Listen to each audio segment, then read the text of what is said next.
10, 9, 8, 7, 6, 5, 4, 3, 2, 1.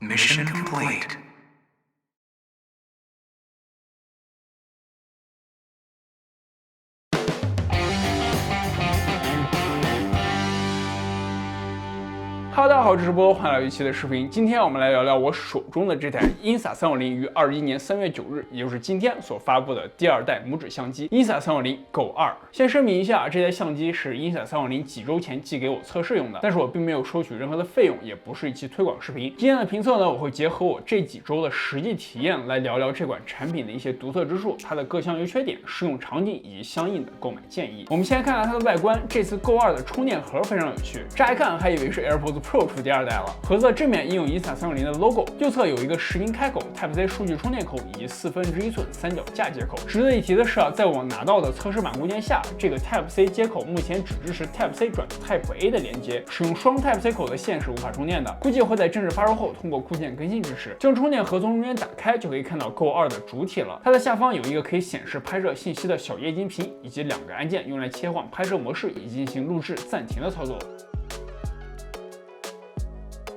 充电盒的底部还有一对小翅膀，展开的话可以当做一个简易的三脚架使用。将 Go 2的本体取出，它的造型跟第一代非常接近，拥有一个镜头、一个指示灯以及隐藏的录制按钮。但是不同的是这次的镜头保护盖是可以拆下更换的，不必再担心划痕了。哦，对了，这个充电盒控制器也是可以无线使用的，很有意思。当然，这款 Go 2的最大特点还是它真的太小了，重量也只有27个，再搭配上官方的磁吸项链简直就是一个第一人称神器。OK， 我们现在是在使用我胸前的这款 Go 2代所录制的视频。其实如果你不仔细注意的话，可能还真不一定看得到我胸前有这么一个相机。OK， 我们走。我觉得这应该是新手 vlogger 能找到的最不显眼、最不容易引起自我尴尬的相机了。同时，因为它可以完全解放我的双手，所以当我出门在外想拍一些 vlog 时，完全不用担心如何拿相机的问题，只需要点击一下相机中间的按钮，在拍摄的同时还可以做自己的事情，就这么简单。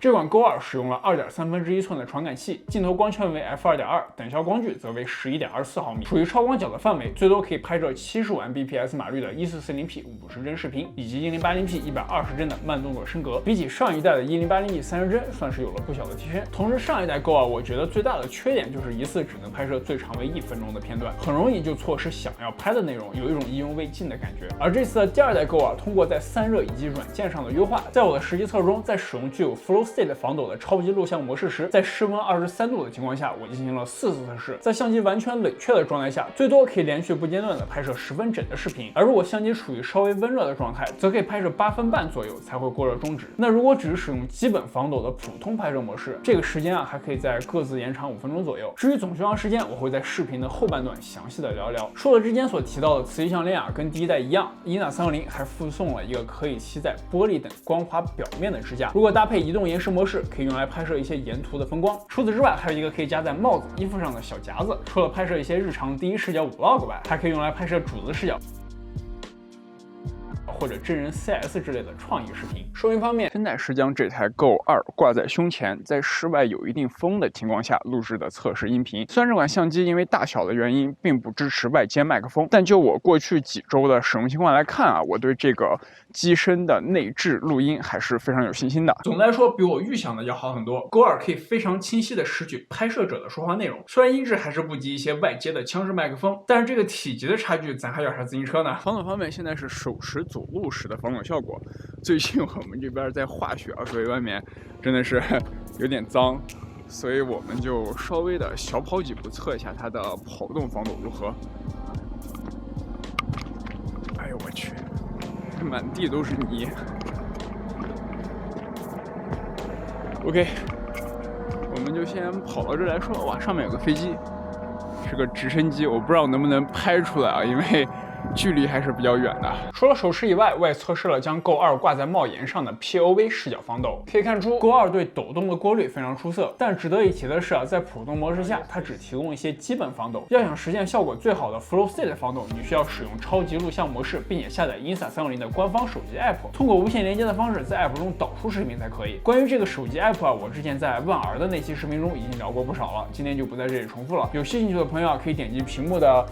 我也不知道会在哪出现的链接啊，看看那期视频。防水方面，这款 Go 2支持 IPX8级别的防水，所以无论是拍摄滑雪还是游泳的场景都不在话下。另外还有一个我特别想聊的地方，就是在刚开始拿到这款 Go 2拍摄时，我就很害怕把它放歪，导致拍出来的画面不正。但是后来我发现啊，虽然这款 Go 2在导出视频时用的是16:9或者9:16的比例，但是在实际拍摄时啊，如果使用超级录像模式，它所录制的其实是一个2880×2880的